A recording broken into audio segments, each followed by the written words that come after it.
예, 역시 지난 시간에 이어서 가겠습니다. 드디어 우리는 증거로 들어왔습니다. 변론 참 길었습니다. 그죠?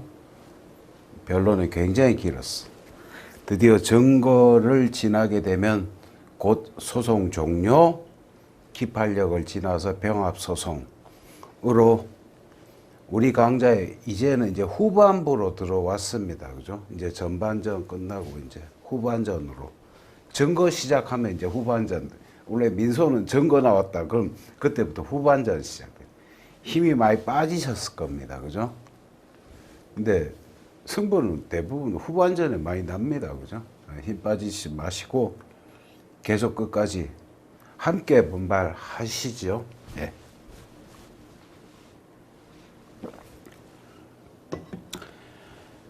증거야 당연히 형사소송이 중요합니다만 민소도 그 못지않게 증거가 중요합니다. 많이 다루어지는 자백 그리고 사무관 승진의 특유한 취재 범위로서 증거조사 방식 3가지 등이 있습니다. 그리고 문서의 형식적 증거력, 예, 당연히 거기는 빈출되는 부분이므로 사례로 준비를 해야 되는 부분 되겠습니다. 재판상 자백, 예전에 이렇게 3번이나 났다, 그죠? 그렇지만 지금도, 예, 얼마든지 민사소송법에서 가장 어려운 부분의 하나입니다. 의의에 대한 정확한 이해와 암기가 필요합니다. 권리자백, 재판상 자백의 취소, 보조 사실, 주요 논점이다. 저는 그렇게 생각하지 않습니다. 권리자백 굉장히 이론적인 문제입니다. 예. 증명의 대상, 요증사실, 불요증사실.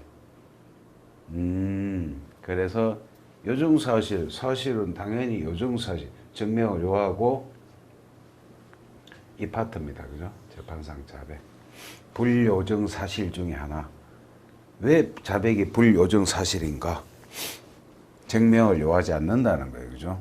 자백하면 그대로 인정하고 그걸 토대로 재판하고, 예. 천천히 재판상 자백이라고 했습니다. 예. 의의는 따박따박 우리가 외워야 되죠. 그죠? 재판상 자백이란 변론 또는 그 준비 절차에서 상대방의 주장과 일치하고 자기에게 불리한 사실상의 진술을 말한다. 저 정도, 그죠? 저 정도 써줘야 돼, 그죠? 재판상 자백이라 하면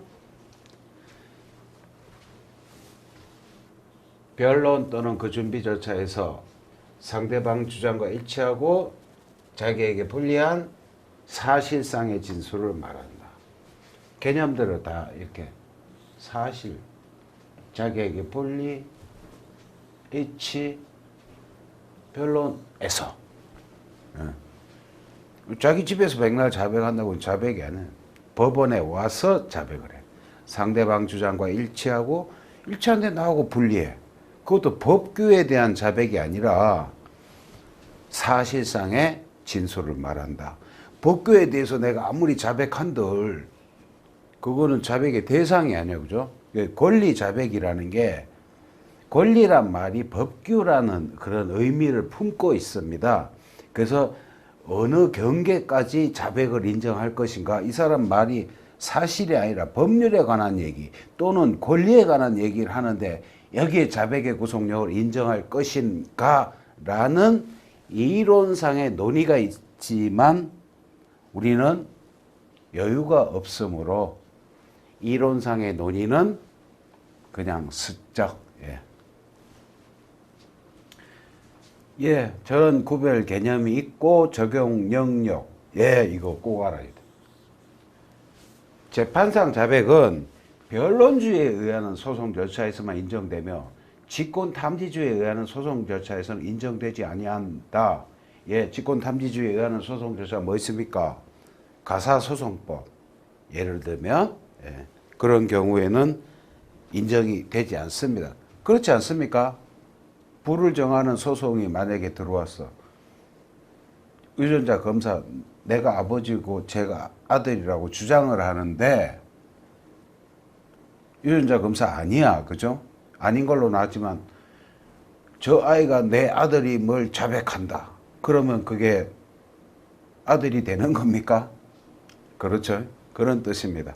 그건 직권탐지로 들어가야지 이제 변론주의 당사자가 주장하고 입증하고 그런 사적자치 영역에서만 재판상 자백이 적용된다는 것이고 또한 직권탐지주의라고 했습니다만 직권조사사항이라는 것도 있습니다. 예를 들면 소송요건에 관한 것입니다. 소송요건에 대해서 예를 들면은 채권자 대의소송에서 피보존 채권의 존재, 이것은 당사자 적격으로서 소송요건이다. 또한 소송요건은 직권조사사항이다. 익히 우리가 몇 번 한 기억이 나죠. 그러면 채권자 대의소송에서 피보존 채권 존재에 대해서 상대방이 만약에 자기한테 불리한 나의 진술과 일치하고 자기한테 불리한데 그걸 인정한다. 그 피보존 채권 있는지 없는지 하여튼 나는 그걸 인정한다. 그렇다고 해서 인정되는 게 아니야. 그죠? 직권조사사항에도 재판상 자백은 적용되지 않습니다. 예를 들면 예전에 몇 년 전에 법무사 시험에서 사례가 그런 경우가 있었어요. 대위 소송이 들어왔는데 피보존 채권이 저쪽에서 생뚱맞게 피보존 채권의 존재를 인정해버린 거예요. 다투어도 모자랄 판인데 저 사람은 왜 저러나. 예, 그러한 사례 문제가 있었는데 그때 피보존 채권의 존재는 소송 요건으로서 직권조사 사항이다. 그것은 자백을 한다 하더라도 법원이나 당사자를 구속하는 효력이 없다. 이렇게 풀어나가는 문제였어. 그러니까 직권탐지주의에 의한 소송조차 인정되지 않고 변론주의에서도 직권조사사항에 대해서는 적용되지 않는다. 예를 들면 소송요건 같은 것. 그렇습니다. 요건 쭉 올려보십시오. 구체적 사실을 대상으로 하였을 것. 자백의 대상. 그렇습니다. 예, 권리 자백의 인정 여부 했는데 한번 읽고 지나가시면 되겠습니다. 사실 자백이 재판상 자백이 사실 자백이라 해야 돼.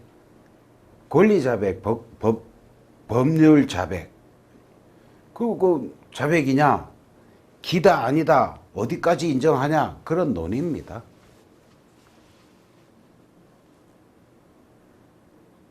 구체적 고찰. 예, 구체적 고찰 하시고 사실 자백인데 주요 사실에 한할 것. 꼭, 예. 꼭 정리하십니다. 저거는 주요 사실에 나타나고 있다. 판례. 아이 됐고. 주요 사실에 하나며 간접 사실과 보조 사실에 대해서는 자백이 성립되지 않는다. 왜? 변론주의 때문에 그렇다. 변론주의 영역이 주장 책임, 사실의 주장 책임, 이 첫 번째 명제 아니었어요. 그죠? 그리고 자백의 구속력, 직권 증거 조사의 금지, 변론주의 세 가지 명제였습니다. 그죠? 근데 거기서 주장 책임은 주요 사실, 즉 요건 사실에 대해서만 적용된다. 자백이 성립하기 때문에 여기까지. 견해가 나타나고 있다. 예. 견해는 됐습니다. 판례는 중요합니다. 문서의 성립에 관한 자백은 보조 사실에 관한 것이지만 보조 사실이 뭡니까? 증거 능력과 증명력에 관련된 사실을 보조 사실이라고 합니다. 예. 보조 사실이지만 문서의 성립에 관한 자백은 예. 보조 사실이지만 그 취소에 관해서는 주요 사실에 관한 자백 취소와 동일하게 취급하여야 한다는 입장이다. 판례는 문서의 성립에 관한 자백은 보조 사실이지만 이렇게 정리하십시오. 주요 사실처럼 취급한다. 예. 자백도 돼 거기는. 그 다음 자기에게 불리한 사실상의 진술인 것. 자기에게 불리한 진술인데 사실상의 진술일 것. 무슨 설설을 하는데 그냥 설설 우리는 설설 지나가도 되겠습니다. 예. 그 다음 3점 상대방의 주장 사실과 일치되는 사실상의 진술일 것. 자백의 모양이 그렇다는 것입니다. 여기서 시적 범위 여기에서 이건 좀 해야 되겠다. 그죠? 이겁니다. 양진술의 시간적 선언은 불문한다. 따라서 일방이 먼저 자진하여 불리한 진술을 하고 선행자백 진술을 하는 그런 걸 선행자백이라고 합니다. 그죠? 선행자백. 자백을 먼저 했어. 저기서 주장한 걸 내가 인정한 게 아니라 내가 먼저 한 걸 저쪽에서 원용해. 너 아까 그렇게 말했잖니? 그러면 그 선행자백도 원용하면 자백이 된다. 그 말씀. 따라서 일방이 먼저 자진하여 불리한 진술을 하고 선행자백 하는 선행자백도 상대방이 이를 원용하면 자백이 으로된다. 상대방 원형 있기 전에는 자유롭게 처리하고 모순된 사실상의 진술을 하면서 제거할 수 있다. 선행자백이라는 개념. 원용하면 자백이 되는군. 양적 범위 자백은 당연히 가분성이 인정된다. 이유부 부인, 제한부 자백. 예, 읽고 지나가도 되겠습니다. 그 다음 4점. 소송의 변론이나 준비 절차에서 소송 행위로서 진술하였을 것. 예. 그러니까 저게 소송 외에서 자백? 아니죠. 재판 외의 자백이다. 됐다 그건. 간접사실에 그친다. 그렇다 그죠? 통상 공동소송에서 공동피고의 변론의 전치 그렇겠죠? 소송행위다. 성질, 의사표시설, 사실보고설 그런 설이 있군 하고 지나가시면 됩니다.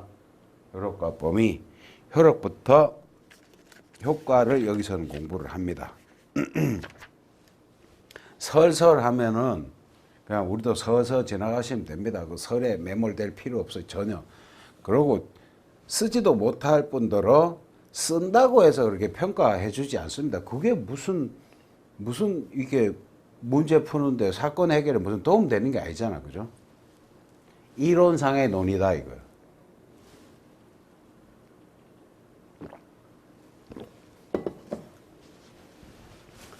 효력으로서 일단 자백이 성립하면 그 내용은 증명을 요하지 않는다. 288조 우리가 여러 번 찾은 기억이 납니다. 그죠? 따라서 법원은 자백한 사실을 판결의 기초로 하지 않으면 안 된다. 이와 같은 법원에 대한 구속력 외에 당사자에 대해서도 자백의 자유로운 철회가 인정되지 않는다는 의미에서 자백에 대한 구속력이 생긴다. 288조 단서.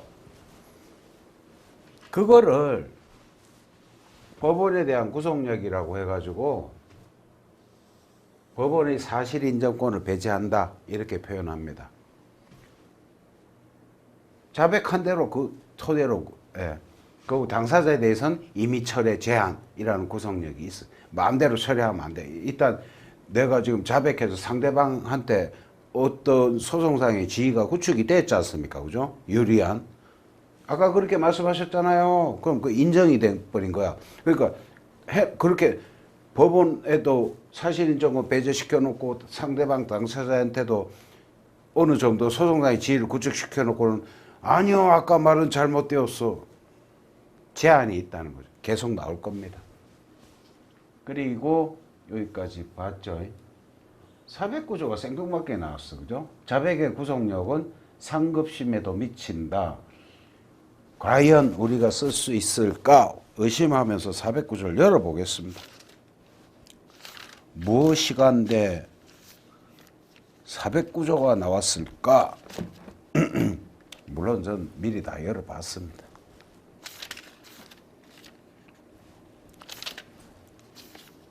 사백구조 좋습니다. 예. 1심 소송 행위의 효력이랍니다. 예. 제1심의 소송 행위는 항소심에서도 그 효력을 가진다. 저런 내용의 조문이 409조에 있었군. 감탄 한번 하시고, 예.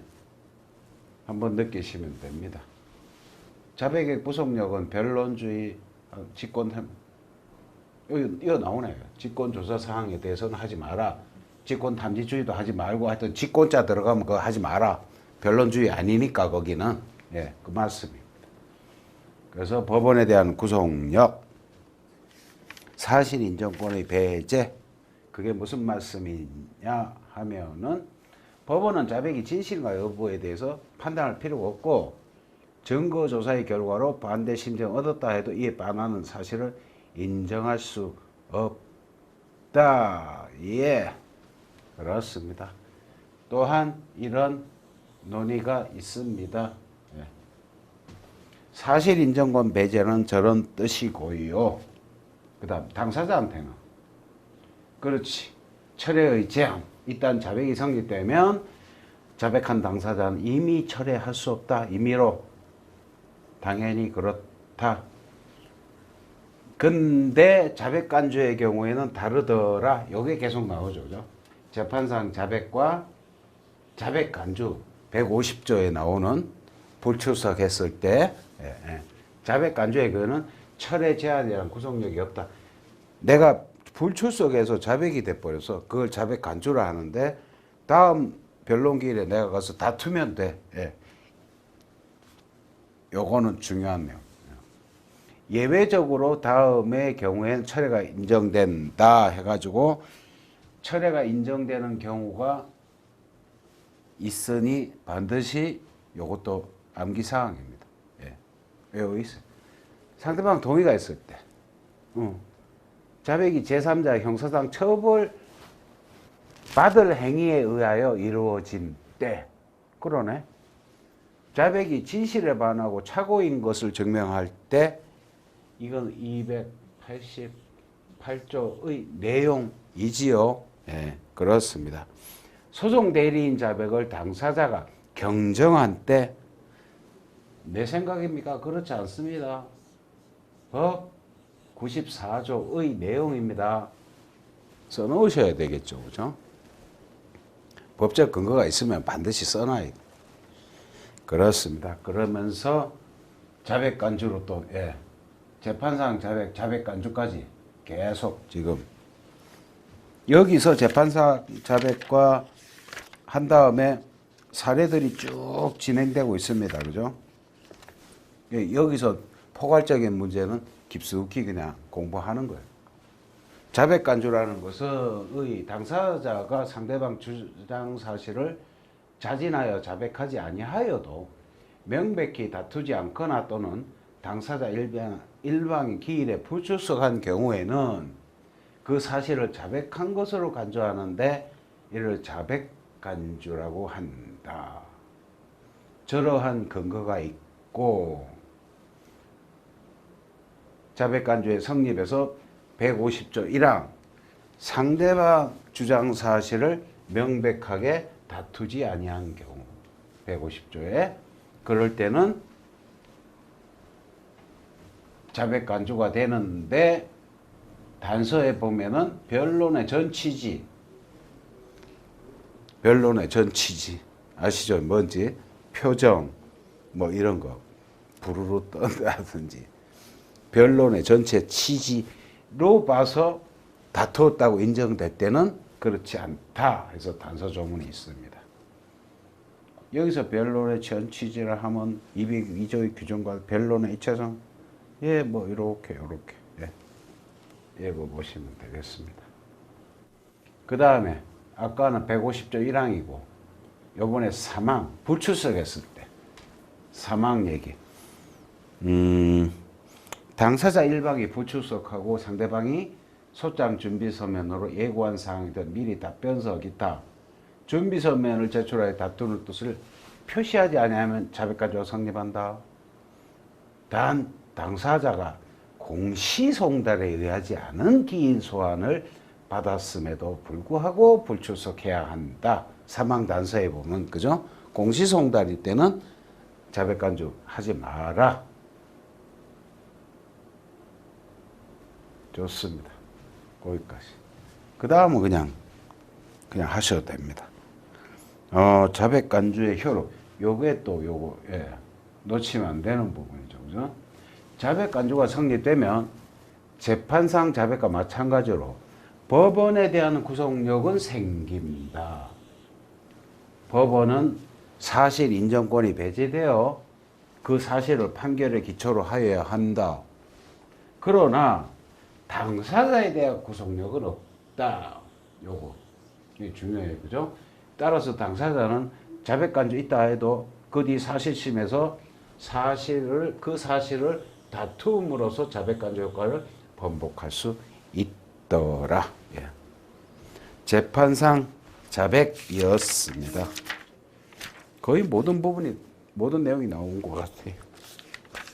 그 다음에 문제가 재판상 자백과 청구인락의 이동. 96년. 예. 그냥 두 제도로 공부하신다 생각하고 이렇게 완벽한 예시답안을 쓸 수 있을까? 쓸 수 없겠죠. 그죠? 가보겠습니다. 재판상 자백은 저것이고 청구인락이라 하면 이런 것을 말한다. 청구인락 아시죠? 그죠? 기본적 이동, 인정근거,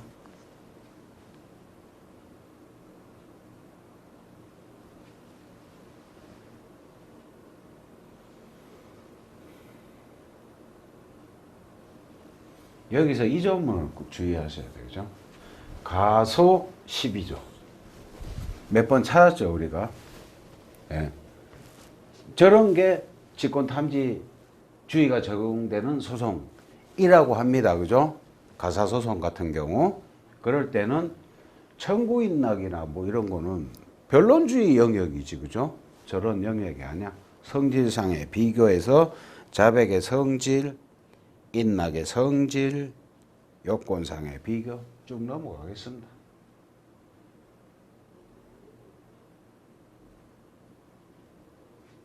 근데 여기서 웬 생뚱맞은 조문번호가 보이면 우린 찾아서 확인합니다. 그죠? 그렇잖아. 그죠?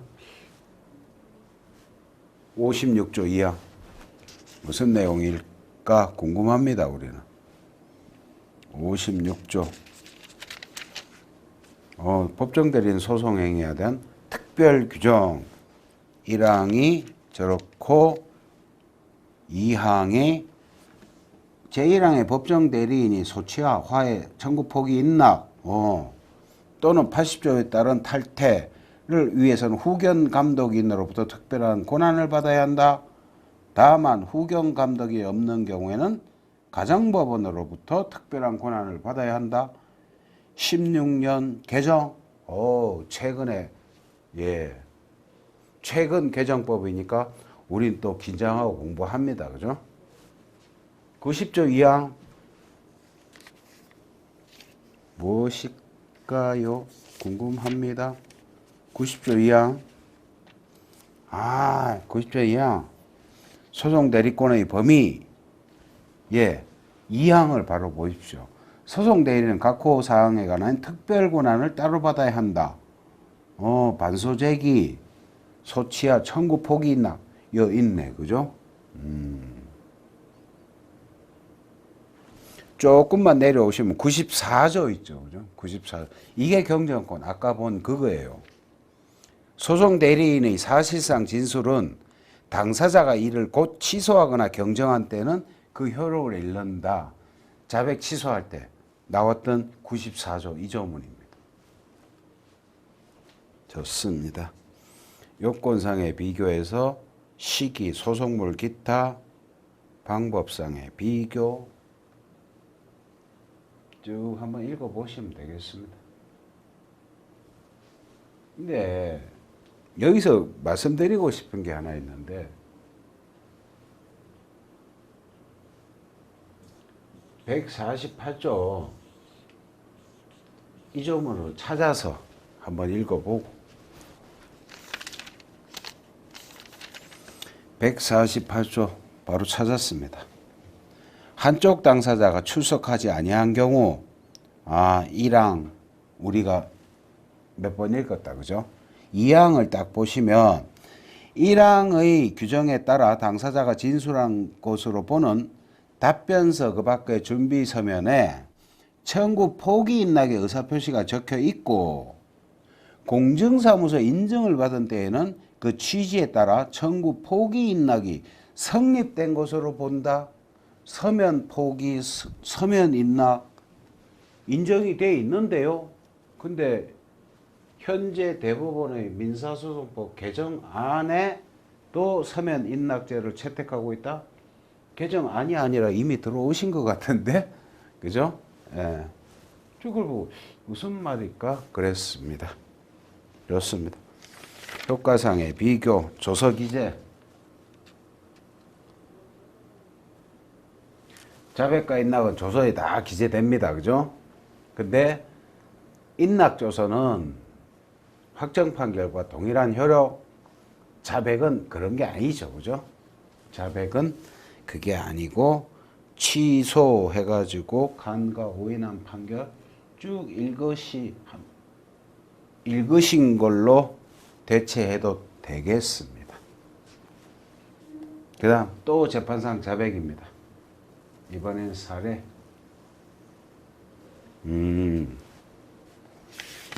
이거 자백 사례가 세 문제나 계속되네. 예, 자백 사례 계속 보십시다. 사안 파악하시죠. 예, 재판상 자백에 관하여 설명한 다음, 설명한 다음 논술식으로 다 쓰란 얘기 그러면 그죠? 아래 사례에서 질문에 답하고 논거를 제시하라.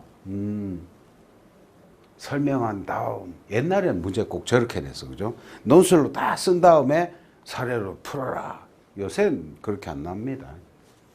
자, 계속 갑은 2002년 전할자에 갑이 전할자 을에게 갑소유 건물을 임대차 보증금 없이 차임 월금 200만 원 임대차 기간 전할자부터 2년으로 각 정하여 임대하였는데 을은 전할자까지의 차임만 지급하고 그 후에 차임을 연체하고 있다 라고 주장하면서 을을 상대로 임대차 기간 만료를 원인으로 한 건물 명도 청구 및 2001년 12월 5일 12월 4일까지 차임됐다니까 5일부터 명도 완료일까지 월금 200만 원의 비율에 의한 차임 내지 차임 상당 부당이득 지급을 구한 내용의 소장을 제출하였다. 그렇군.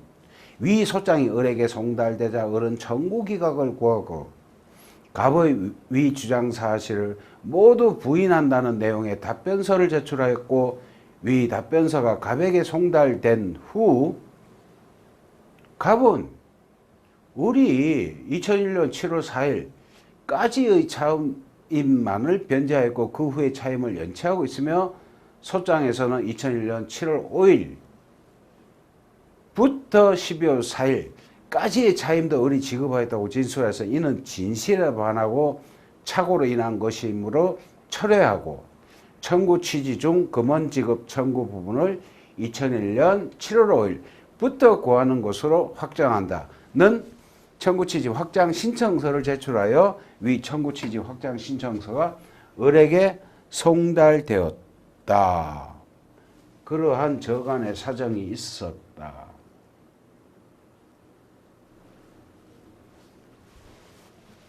그 후 여기를 잘 읽고요. 살해 문제를 풀 수 있어. 저간의 사정은 저러한데 그 후 을은 갑주장의 임대차 사실은 인정하나 을은 갑에게 2001년 12월 4일까지의 차임을 지급하였으며 갑이 소장에서 7월 5일부터 12월 4일까지 차임은 지급받았다고 인정하였다가 청구 취지 확장 신청서에 의해 이를 철회한 것은 자백 취소로 보아야 하는 바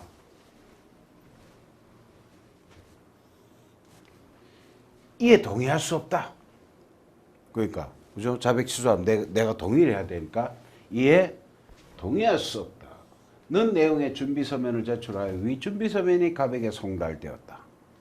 제1차 변론기일에서 갑은 위 소장 및 청구 취지 확장 신청서를 을은 위 답변서 및 준비서면을 각 진술하였고 갑은 위 준비서면의 내용 중 자신의 종전 주장에 반하는 내용을 부인한 진술을 하였다.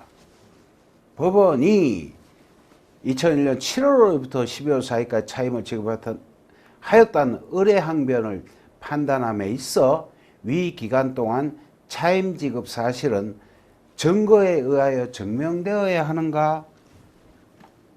요정 사실인가? 이렇게 물으신 거예요. 혹시 자백으로서 불요정 사실 아닌가? 질문에 그런 그죠? 뉘앙스가 있잖아. 그죠? 그렇습니다. 그러면 요거를 일단 처음으로 돌아와서 다시 복습하는 한이 있더라도 일단 저 사례에서 한번 봅시다. 갑의 주장은 이른바 선행자백입니다. 지가 먼저 말했어. 선행자백이 되고 을이 또 그걸 원용했어. 그래서 재판상 자백이 성립한다. 성립된 재판상 자백은 철회 가능 사유에 해당하지 않으면 을의 동의나 을의 동의도 없고 진실에 반하여 착오에 의한 것을 갑이 증명하지 못하는 한 이미 철회 제한. 예, 그렇다. 법원은 자백한 사실을 판결의 기초로 해야 하는 구속력을 받으며 자백이 성립된 사실에 대해 증명을 요하지 않는다. 예, 증명을 요하는가 이랬으니까 증명을 요하지 않는다. 예, 그렇게 물었죠, 그죠? 증거에 의해 증명되어야 하는가? 요즘에 예, 답안지 쓰는 방식은 그죠? 항상 말꼬리를 잡아서 결론을 그렇게 씁니다. 그죠? 블라블라는 결론, 증명을 요하는가 했으면 증명을 요하지 않는다. 그 이유를 이유에서 이렇게 복잡하게 이렇게 쓰는 겁니다. 그죠? 뭐에 관한 문제인데 거기에 대해서 판례나 이론이 뭐 이렇고 사안에서 한번 더 얘기해 주는 이런 식으로. 그죠? 예, 모두로 가서 한번 자백을 한 번 더 복습하시지요. 그죠? 쟁점의 정리, 예외 사유, 구속력. 예, 재판 짧게 돼서 복습하기도 좋다. 재판상 자백의 성립 요건. 예, 구체적 사실이고 자신에게 불리한 사실상의 진술, 상대방의 주장 사실과 일치하는 사실상의 진술. 예. 변론이나 변론 준비기일에서 소송행위 유수 진술해서 살했으면 좀 4개 요건 외워서 쓰는 겁니다. 사안의 경우 그렇고 철회 가능성, 철회의 자유와 제한, 철회의 방식, 예외. 예, 철회 우리가 익히 재판상 자백에서 공부했듯이 그죠? 똑같은 겁니다. 그 얘기입니다. 사안의 경우 보시죠. 자백이 성립하면 임의적 철회가 제한되고 진실에 반하고 착오에 의한 것임을 증명할 것이 필요하나 사안의 경우 증명한 사실이 없어 철회가 제한된다. 그렇다. 자백의 효력, 법원에 대한 구속력, 당사자에 대한 구속력은 뭡니까? 임의 철회의 제한. 예, 요렇게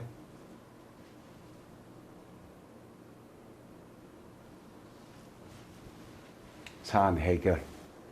그러니까 요렇게 문제를 이렇게 좀 옛날 문제도 옛날 문제고 답안지도 옛날 답안인데 요즘에는 이렇게 질문을 이렇게 하지도 않으시지만 만약에 이렇게 났을 때는 제가 아까 말씀드린 답안지의 형식 블라블라 몇 번 말씀드렸죠, 그죠?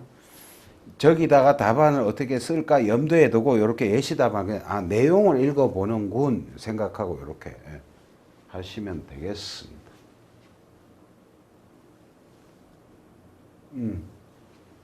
재판상 자백 또 사례입니다. 가시죠. 사안 파악합시다.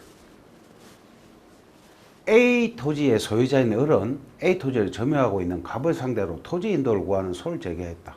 총 50점 중에 잘라놨구나. 20점짜리를. 그죠? 저렇게 종합 사례를 내도 재판상 자백은 꼭 들어가요. 그죠? 1점. 갑은 각각 을 명의로 작성된 매매계약서를 증거로 제출하며 A 토지는 자신이 을로부터 매수한 토지인데 오히려 을이 소유권 이전등기 절차에 협력하지 않는 상태라고 주장하였다. 을은 첫 변론기일에서 매매계약서에 찍힌 을 인형이 자신의 것이라고 진술하였으나 다음 기일에는 전 회에서 진술은 착오로 인한 것이며 자신의 인형이 아니라고 주장할 경우에 을의 진술은 번복되는지 설명하시오. 그러네. 이거는 답안지가 16법행위라 그렇구나. 문제가. 그죠? 이렇게 결론을 먼저 썼다. 그죠? 저런 형식이라고 요즘 답안지는. 결론 먼저 보십시오. 번복되지 않는다. 끝에 보니까 을의 진술은 번복되지 않는. 저걸 답으로 쓰고 결론 다 읽어봅시다. 매매계약서 인형이 을의 것이 아니라는 사정이 증명되면 그것이 착오에 의한 진술인지 여부는 변론 전체 취지에 의해서 증명될 수 있어 을의 진술은 번복되지만 인형이 을의 것이 아니라는 사정이 증명되지 않으면 자백 철회가 안 되기 때문에 을의 진술은 번복되지 않는다. 굉장히 어려운 문제다. 그죠?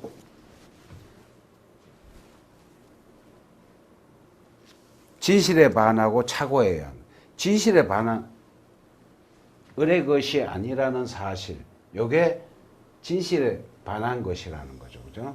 근데 그것이 착오인데 그것은 꼭 구체적 증거를 들이대는 게 아니라 착오라는 것은 변론의 전체 취지에 의해서도 인정될 수 있다는 것이 우리 판례입니다. 예. 조금 물으신 거예요. 그래서 저 얘기 쓰나 안 쓰나 이렇게 보신 것 같아요. 답이야 뻔하죠. 그죠? 번복되지 않는다인데 그래서 논고에 저 말이 있나 없나 이렇게 살피신 것 같습니다. 천천히 예시답안을 한번 역시 또 복습한다는 의미에서 한번 넘겨보시죠. 재판상 자백의 의 저렇다. 288조 적용 대상 뭡니까 이거 뭐 주가 뭐야? 어디서 또 포우신 것 같다. 그죠? 네, 적용 대상 사실의 범위가 문제된다. 사실의 범위는 주요 사실인데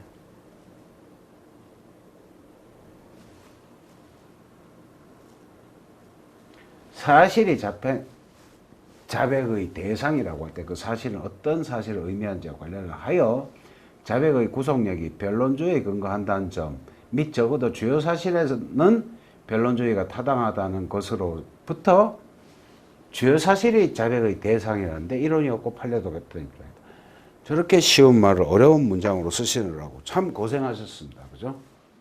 문장이 너무 어렵잖아. 그죠? 복잡하고. 사실의 범위는 변론주의 적용 영역인 주요 사실에 한한다. 그게 원칙이다. 판례다. 그걸 저렇게 어렵게. 그러나 통설 및 판례는 주요 사실을 추인케 하는 간접 사실에 관하여 진술이 일치하더라도 구속력 부정. 아이고 참 아무것도 아닌 얘기를 저렇게 어렵게 하시는 것도 기술이다. 그죠? 그냥 읽고 한번 넘어가시면 됩니다. 사안에서 저기 한번 봅시다. 여기입니다. 사안에서 을은 첫 변론기일에서 매매계약서에 찍힌 을 인형이 자신의 것이라고 진술하였으므로 서정인 매매계약서상의 인형의 증정 성립에 관하여 자백한 것과 같아 원칙적으로 주요 사실과 마찬가지로 자백의 구속력을 인정해야 한다. 그렇지 않습니까? 그죠? 저는 증거 능력이나 증명력에 관한 사실, 이 도장이 네 거다 내 거다 아니다, 이런 것을 보조사실이라고 합니다. 사실에는 주요 사실, 간접 사실, 보조 사실 등이 있는데, 그렇게 분류를 했는데 주요 사실에만 변론주의 또는 자백의 적용 영역이라면서요. 그러나 인형의 성립의 진정은 보조 사실이지만 그것은 주요 사실처럼 취급하는 것이 판례이다. 그런 결론이다. 서증의 진정 성립에 관한 자백의 효력 계속 읽어봅시다. 판례는 문서의 진정 성립에 대한 자백은 주요 사실의 자백과 동일하게 취급할 것이라고 하고 있다. 따라서 이에 관한 자백 처리에는 주요 사실 자백의 처리와 동일하게 반진실, 착오 요건, 그렇다. 반진실, 착오 요건. 근데 반진실이 증명되면 착오는 아까 나왔잖아. 그죠? 변론의 전체 취지에 의해 인정될 수 있다. 사안에서 계속 읽어봅시다. 을이 성립의 진정에 관하여 자백하였는데 다음 기일에 전해에서의 진술은 착오로 인한 것이며 자신의 인형이 아니라고 주장하여 이전 기일에서 자백을 처리하는 취지의 주장을 하는 것이다. 따라서 자백된 사실이 진실에 반한다는 것, 즉 매매계약서 인형이 을의 것이 아니라는 사정이 증명되면 그것이 착오에 의한 진술인지 여부는 변론의 전체 취지에 의해 인정될 수 있을 것이다.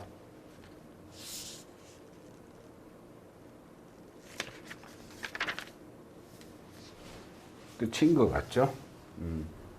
또 문제가 또 있습니다. 또 사례. 이번엔 자백 간주. 예, 갑시다. 여태까지 재판상 자백이었습니다. 그죠?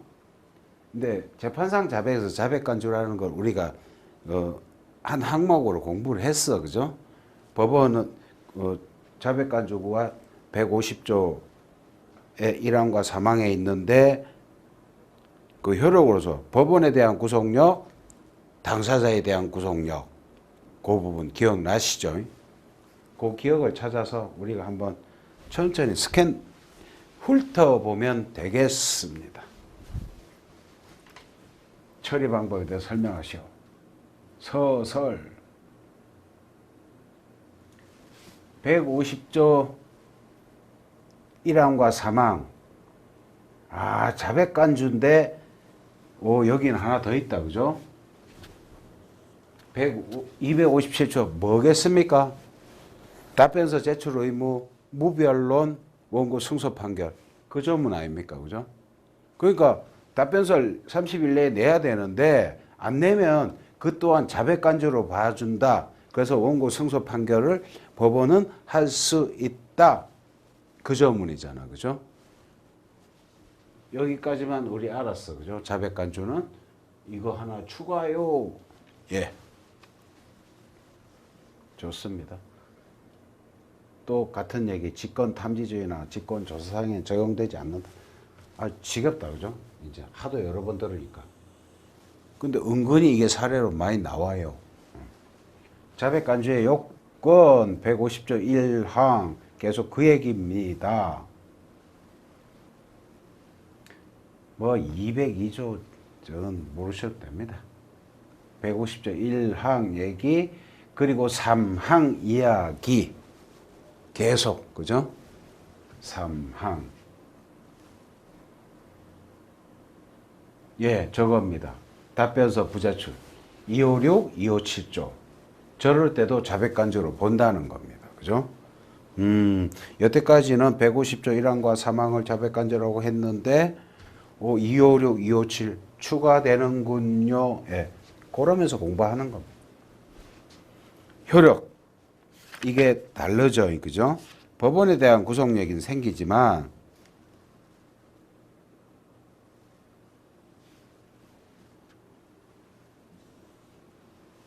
당사자에 대한 구속력은 없다. 구속력이 없다는 얘기는 그 뒤에 사실심에서 그 사실을 다툼으로써 그 효과를 번복할 수 있다. 그 얘기야. 그래, 여기서부터 또 봅시다. 따라서 제1심에서 자백간주가 있었다 하여도 항소심의 변론 종결 당시까지 이를 다투는 한 그 효과가 배제된다. 파기환송된 뒤에 다시 상대방 주장을 다투어도 또한 같다. 그렇군요. 다만 항소심에서는 149조와 285조의 제약하에서만 다툴 수 있다. 너무 어려운 것 같아서 지나갔다. 149조야 그거는 실기공방 얘기겠죠. 그죠? 여력이 있으면 거기까지도 285조도 여력이 있으면 하시면 됩니다. 결론. 변론주의에서 적용되며